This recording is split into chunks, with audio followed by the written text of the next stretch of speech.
Hi guys, Jordan from P&P Campers.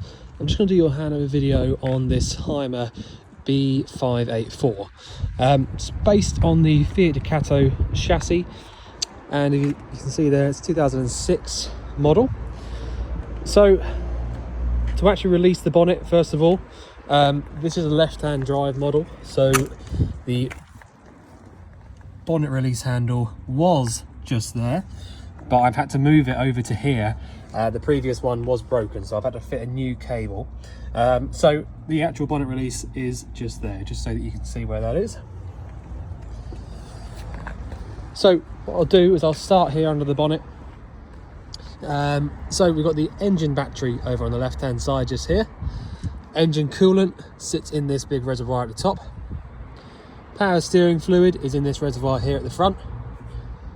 Your engine oil gets topped up through the yellow cap there at the top of the engine, and you've got the yellow dipstick just down there.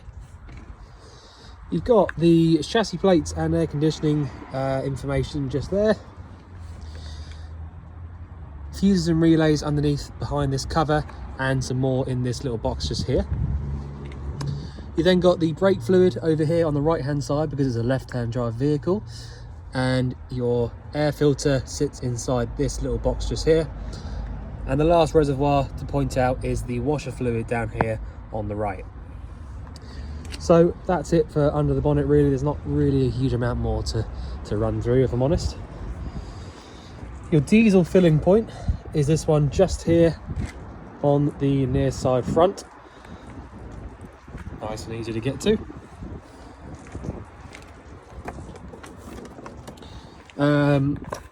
There's not much else to point out just here at the moment, but when I will get in the vehicle and show you around the cab when we get to that point, but I'll go around the full outside of the vehicle first. Just in case you were wondering as well, the water, I'm just draining it completely out because it's getting seriously cold, so I don't want anything freezing up, so that's why I'm draining that out at the moment. So on the near side, just show you where we are. We've got this really big locker on the lower side of the van with access to your twin Varta leisure batteries. You've also got a little twisty knob at the back there, which I believe to be your freshwater drain off point.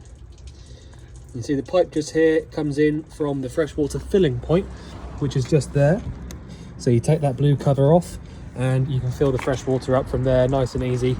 And then, as I say, you've got your drain off point just there. But this is also a really nice bit of access for the leisure batteries as well. So if you did ever need to get to either of those, that's your best point to get to them from there. We've then got this yellow cover here, which is for your hookup cable to go into. So hookup goes in there. That'll then give you access to any 240 volt appliances or 240 volt plug sockets that you might have in the vehicle. You've then got your boiler vent just here. So I've got the boiler lit up on gas at the moment. I can feel lots of nice warm air coming out through this vent here. Any condensation that might build up and drip out like that is completely normal, and 9 times out of 10 you will find little tiny streaks coming off underneath these vents. That is completely normal. All it means is that because it's nice and cold outside today, we're getting lots and lots of the condensation pouring out. It doesn't mean there's any leaks or anything like that, it just means that there's condensation building up. And the warmer it is outside, the less of that you'll get. Okay, so down here in this lower locker goes all the way through to the other side, and you can get into that from the other side as well. Spare wheel also sits inside there rather than getting all rusty and sitting underneath. So we've got this pipe at the front just here, which is actually your waste drain off point, and you control that with this big handle just here. So you can turn it to the left to close it off, or leave it straight so that any water that we put down a drain will come straight out through this here. We've then got some pipe drains here, the blue ones. Undo those just like so, and that is what's happening here. I'm just draining out the pipes basically. So if you really want to completely winterize the vehicle, you can undo those ones there as well, which is what I'm doing at the moment. So I'm just going to close this up for a minute just so I can show you the toilet locker. So the toilet locker here is a Thetford toilet cassette, and you have got a SOG unit attached to this. So the SOG is really simple what it is. So you basically, what the SOG does is it attaches to the cassette like this, and it eliminates any smells basically coming back through and comes out through this little vent here. So that's all that is. So when you take this out, or when you want to take it out to empty it, you have to put this little bung in, which is that little piece there, in here to stop the smells coming back out and to allow you to actually remove it. But it's really simple to use, and that is all it does. So to empty it out, we drain out from this little yellow piece here that folds out, and when you are actually emptying it out, you should be holding down the little yellow button there at the back.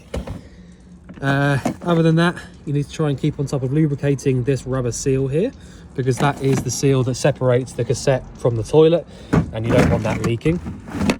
Silicone lubricant, spray lubricant is good for that, and that is also good for any of these rubber seals around the doors, and that goes for all of the lockers in the vehicle. You've got a fresh water flush on this one, which is this sort of grey pipe here, which means that you do have to have some fresh water in the tank in order to flush the toilet. So that is your toilet cassette locker and all of the bits here on the near side. At the back, we've got a 2-bike bike rack, and you can see there the back end of the storage down there. This here down low is the access to the storage from this side as well, with this little catch to hold it open, just like the other side. You've got the full size Omnistore wind out awning up top there, and the winder goes into the mechanism just here on the rear. The winder for that is just inside this storage locker. I saw it on the other side. Okay, so we've then got these two vents just here. These are both to do with your fridge. So if you had the fridge lit up on gas, you should be able to feel a little bit of warm air coming out through this vent just here. If you can't, don't worry. It's probably just because it's not, you know, it's a bit too cold to feel it. So that's access to the fridge. Now this lower locker is very important because you've got your refillable gas cylinder. To fill the actual gas tank up, you've got this filling point just here, which is essentially just the sort of one that you would get at your normal petrol station. If you're going abroad, they do have slightly different fittings which you can get hold of nice and easily as well. So, I'll just get a bit closer to it. So, what we've essentially got, all I've done to get to this is take this little cover off. All right, so to get that back on again, you basically just slot it on nice and easy like that, and then this goes in like that. So that is how you close this back up again. All right, so just take it off again so I can show you what's going on inside. So all we've got is a gauge to tell you how much gas is in it, basically. This hose here comes across and goes to the filling point, and this one here, pigtail hose, should go up to a little regulator somewhere. In the original gas locker, and basically powers that gas. So to turn this on, you go anti-clockwise round to the left, that turns the gas on, and clockwise round to the right all the way turns it off. So you can isolate that gas bottle from there if you so wish. Yeah, so that cable going along there, all the way along the top and across into the gas locker. So for the time being, I'm going to leave that open so I can turn it off again when I've finished the video, as I've got a few bits on inside. Loads of storage in there. So this is what you'd call a double skinned vehicle, because you've got the lower storage and different heights floors. So you've got really, really good insulation in here, as you've come to expect on a Hymer. So yeah, the regulator for the gas, as I said, is just here. So the gas comes up from the gas tank through here up into that regulator and then gets separated off. You've got a isolator for the external gas point just here, so you can isolate that if you want to, nice and easily from there. And in case you're wondering as well, you've got the original gas inlet point over here. It would have had bottles in here to start with, and they've basically left that there just in case you wanted to reinstate the bottles. If you wanted to use bottles instead of the underslung tank, you can do. All you'd have to do is fit a regulator up there where it used to be, and attach it to the that gas point just there. Basically, it'd be pretty straightforward to do that, so that could be done in the future if you wanted it to be done. For the time being though, I would stick with the gas tank. Super easy to fill up at the petrol stations and very easy to use.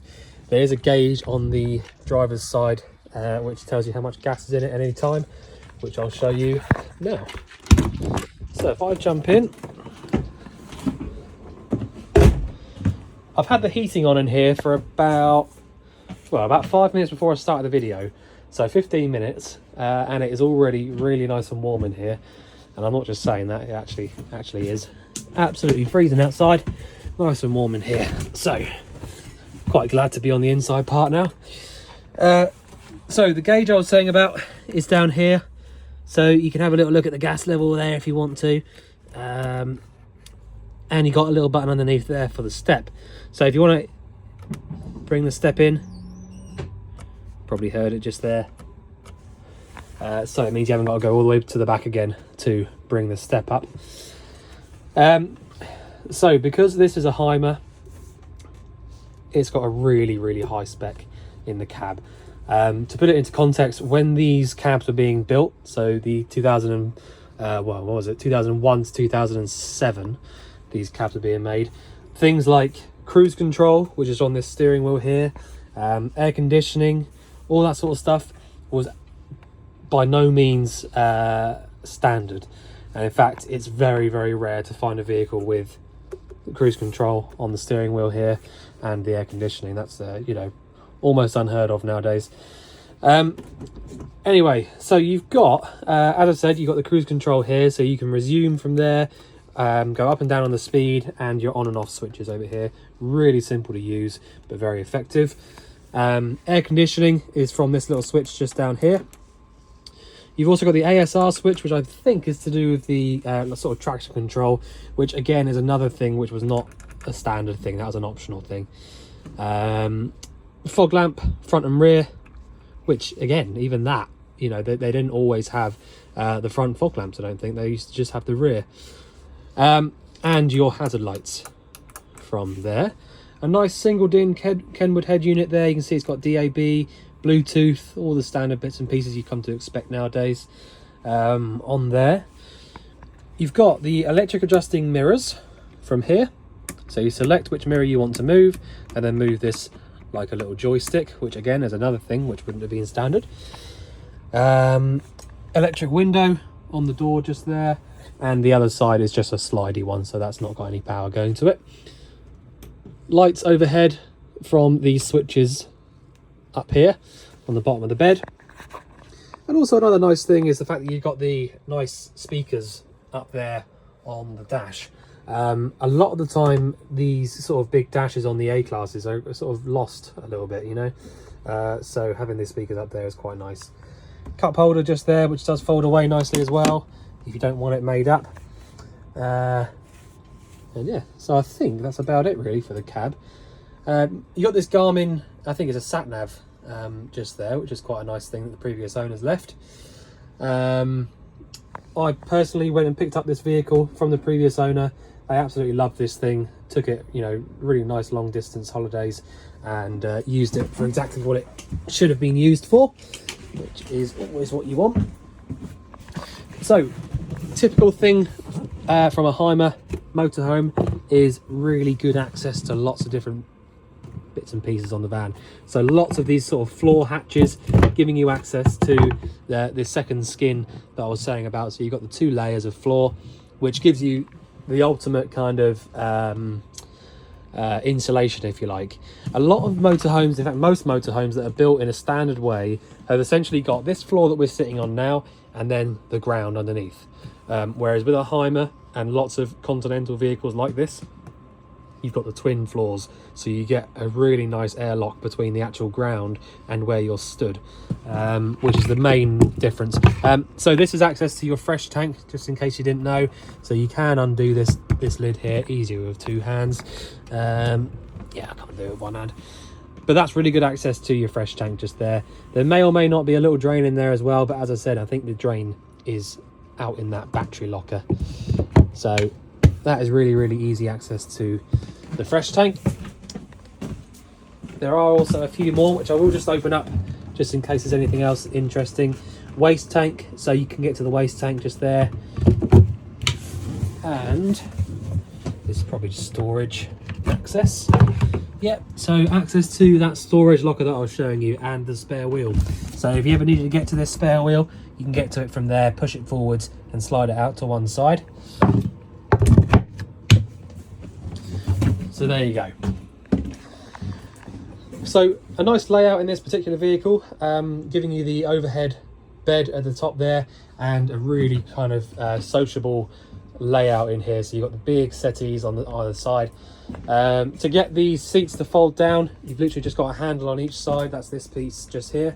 When they're folded down, you'll then be able to pull the bed down, which is literally just a case of pulling it down.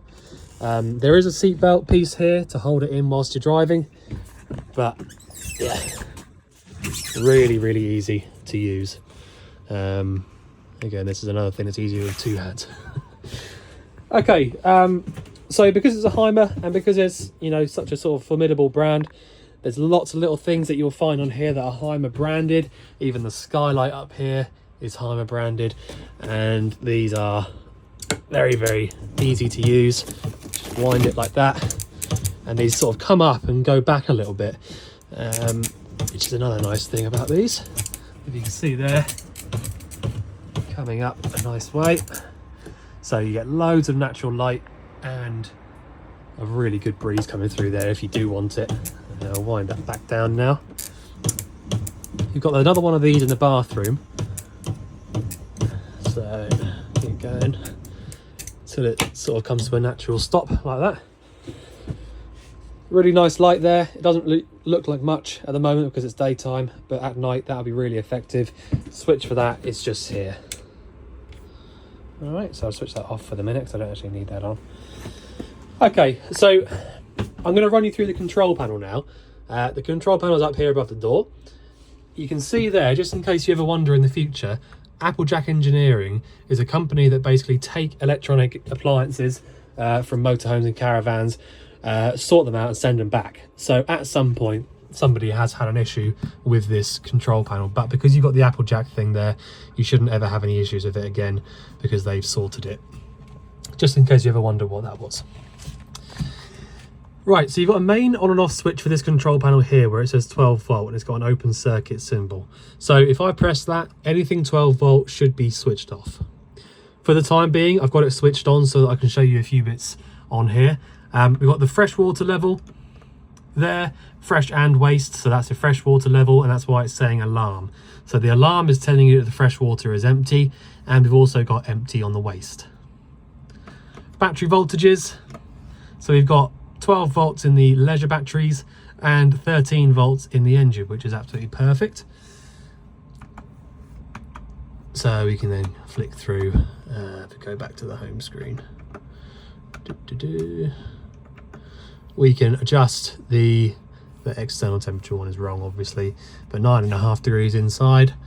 But yeah, that's about it really. Once you've got your 12 volt power switched on, you will then have access to using your water pump as well.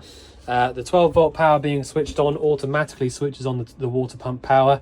The water pump in this particular vehicle, and nearly all Hymers actually, is what you would call a submersible water pump. So as you can probably tell by the name of it, submersible means it actually sits inside the water. It's submersed inside the tank. So the big differences with a submersible pump compared to a inline pump, which a lot of motorhomes have as well, is that the submersible pumps don't really work, well, they don't work on pressure. So if you turn the water pump on by turning the control panel on this particular vehicle, it will not do anything at all until you physically open the tap. All right, because it works via a little switch inside the tap. So it will not do anything at all until you actually want it to, when you turn the tap on and off. A normal inline pump on a lot of other motorhomes works on pressure, so that when you turn the pump on at the control panel, it will run up and run up and run up until it gets to pressure, and then it will turn itself off. Okay? So that's the big difference between this one, a submersible pump, and your average inline pump. Okay, so the big plus side to having a submersible pump like this one is that you don't really ever get lots and lots of pressure building up, because it only comes on as and when you want it to. So that's a big plus side to it. Also, they're a lot easier to replace, generally speaking, especially because you've got really good access to the tank there. It's just literally a case of 2 wires, pull it out, put the new one in. So if you ever get any issues in the future, it's very, very simple to replace. Not to say that the normal inline pumps are really difficult, but yeah, these are a lot easier. Okay, in the wardrobe here, we've got your fire extinguisher, the carpets from the vehicle, and absolutely stacks and stacks of paperwork. I remember talking to the customer that we purchased this vehicle from, and they left a few extra pieces in this bag here. So a couple of extra sort of switches and bits and bobs, bulbs, etc. So they did say to me that the next owner can have all that sort of stuff to, you know, just in case of any issues in the future, you've got a few bits and pieces in there, which is really nice to have. And also the paperwork, we've actually had 2 boxes made up, because there is absolutely just so much paperwork in the vehicle for it, which is always good.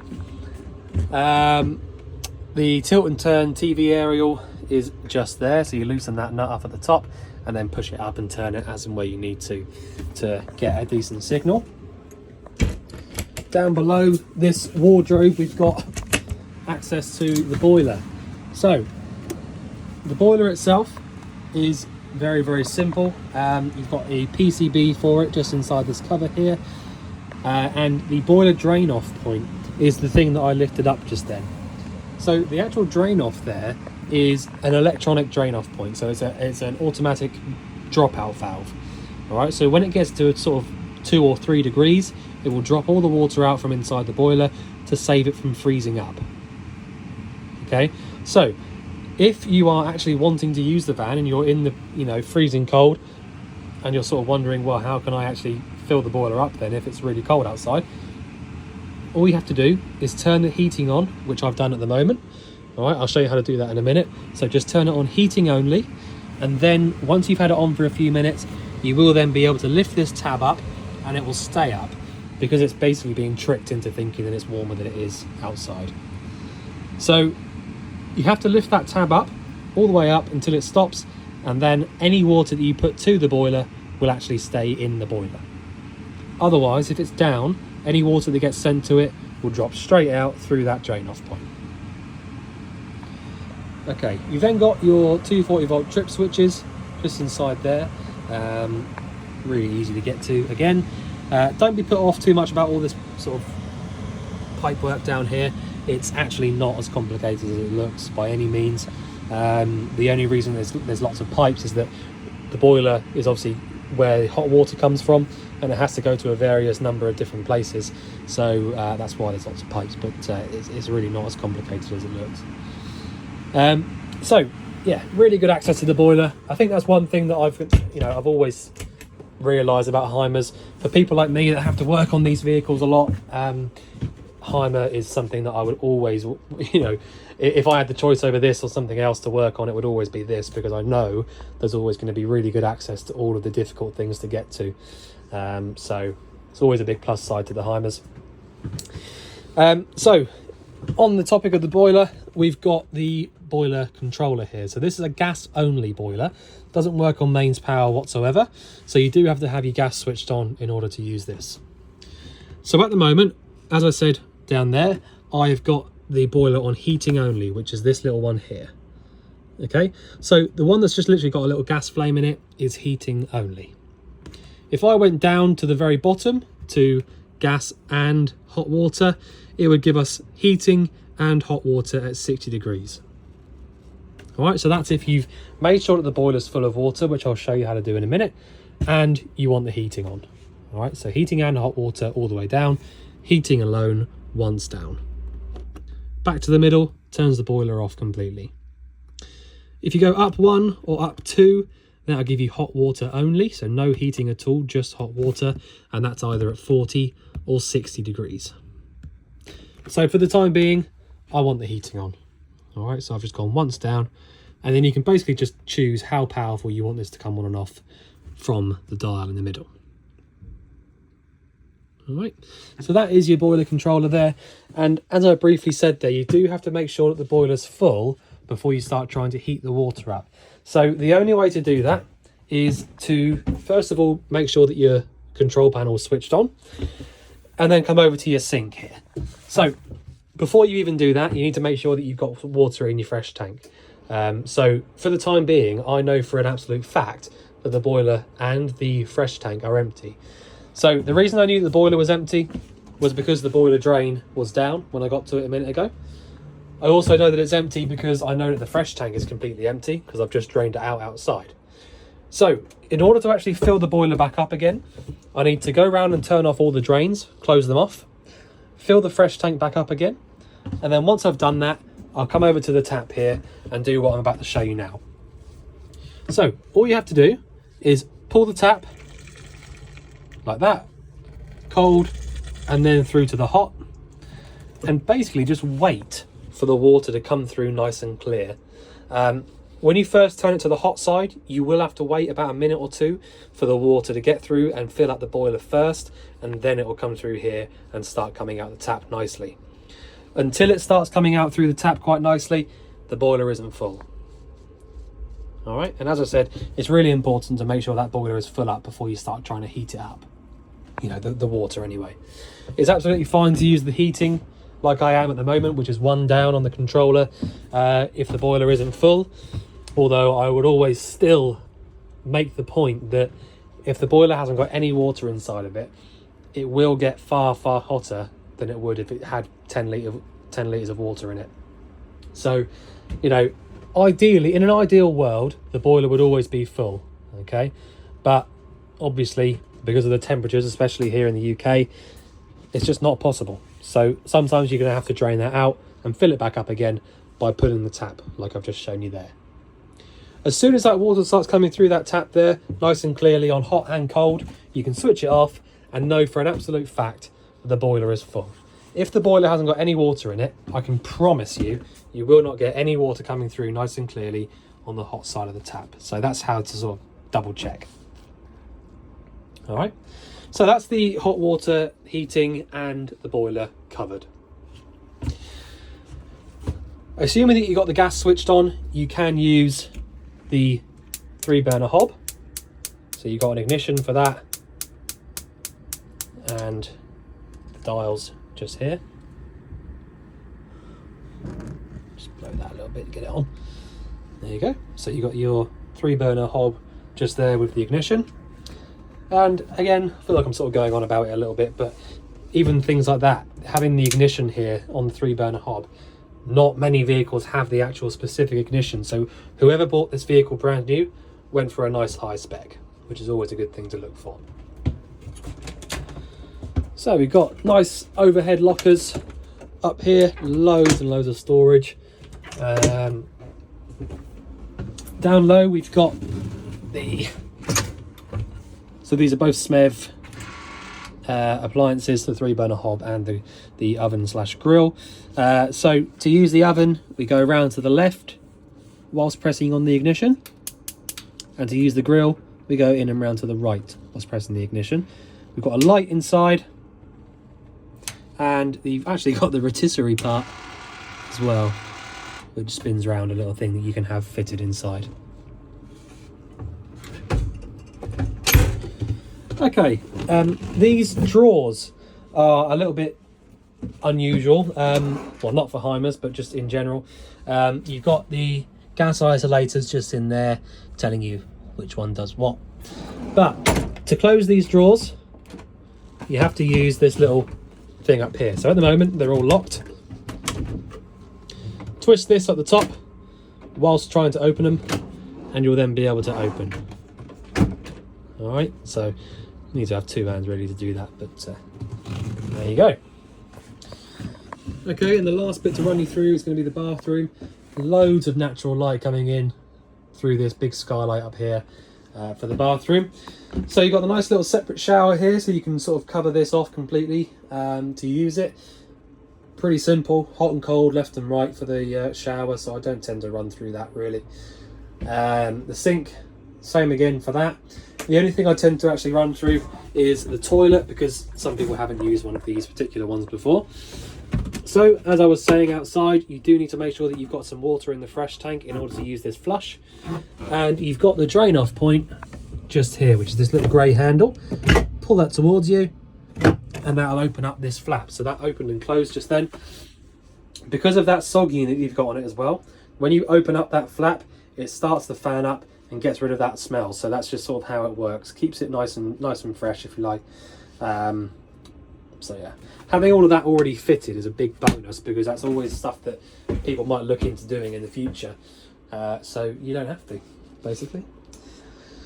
So yeah, nice and easy in the bathroom. You've got the light switch just there above the Thetford control panel. Yeah, just lots and lots of natural light, as I said, throughout this whole van. You know, it's really, really good for that. Okay, so I think I've covered everything. I don't think I've missed anything out. And if there is anything you think I've missed out, just let us know. But yeah, so I think I've covered everything. But yeah, as I said, anything at all you want going over again, or anything I've missed out, just let us know. I'll tell you what, before I finish, I've just completely ignored the fridge. I've just realised I've completely forgotten about the fridge. All right, bear with me. Okay, so you got a three-way fridge. It's a Dometic three-way fridge. It's also an AES fridge, which is an automatic energy selector.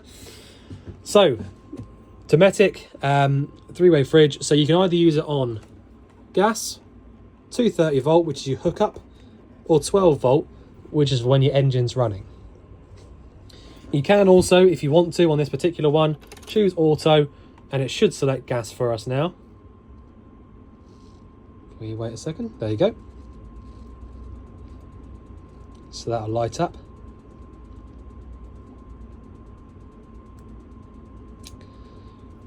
Just as long as the gas gets to it. Might be a good example that I can show you now, if it doesn't light up. Okay, so the gas hasn't lit up on the fridge. Okay, so that's never something to panic about. All we're going to do, two things. Open up this little drawer and make sure that the fridge isolator, this one, that's on. That's fine. All right, so we know that the fridge should be getting gas. So all we're going to do now, turn it back on again, turn the dial down. And hopefully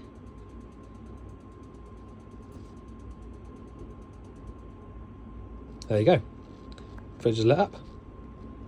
So all that was, all right, all that did was take a few seconds longer for the gas to get from the tank up to the fridge. All right, so that's all it is. If it's the absolute peak of summer and it's 30 odd degrees outside and the fridge won't light up, then that's slightly different. It's normally just due to the fact that the fridge isn't getting quite enough air through to light up its gas flame, because it's sort of enclosed. So in that case, you can switch this little switch on here, which is usually a little fan in the back to help with a little bit of circulation, and then that should light up. Okay, so that's how you light it up on the gas. That'll take about 3 or 4 hours to get completely cold, especially because it's this bigger fridge. And that's it, you just leave it alone. If you've got a mains cable plugged into the van, you can select 240 volt, and that'll cool the fridge down via the mains element. It's showing up red at the moment because we haven't got the mains plugged in. 12 volt, just there, is for when your engine is running. So when you start the engine up, you should be able to use your fridge like that via the 12 volt. And as I said, you've got auto, which will, the sequence is, it'll try and light up on gas. If it can't light, well, actually, I'll tell you, I think the actual sequence is mains power, gas, and then 12 volt, I think. So if you're plugged in on the mains, I'm pretty certain it'll choose mains for you, even if you've got the gas on as well. If it can't select mains, it'll choose gas. If it can't select gas, it'll choose 12 volt. All right. So that's how you use the fridge. Nice and easy. Sorry about that. Completely forgot about the fridge altogether. I was just looking at it as I was saying saying what I was saying at the end. and then I remembered. So there you go. You have also got the TV unit that comes out from here as well. Press a little button in here and that'll allow you to pull it all the way out, alongside the booster up there, which has got power to it, which is always good. A couple of extra sockets and bits and bobs in there as well, that a previous owner has fitted by the looks of it. But yeah, okay, so this time I actually think I've covered everything. So if there's anything you think I've missed out, anything you'd like going over again, just let us know. But otherwise, we look forward to seeing you soon. Thanks very much.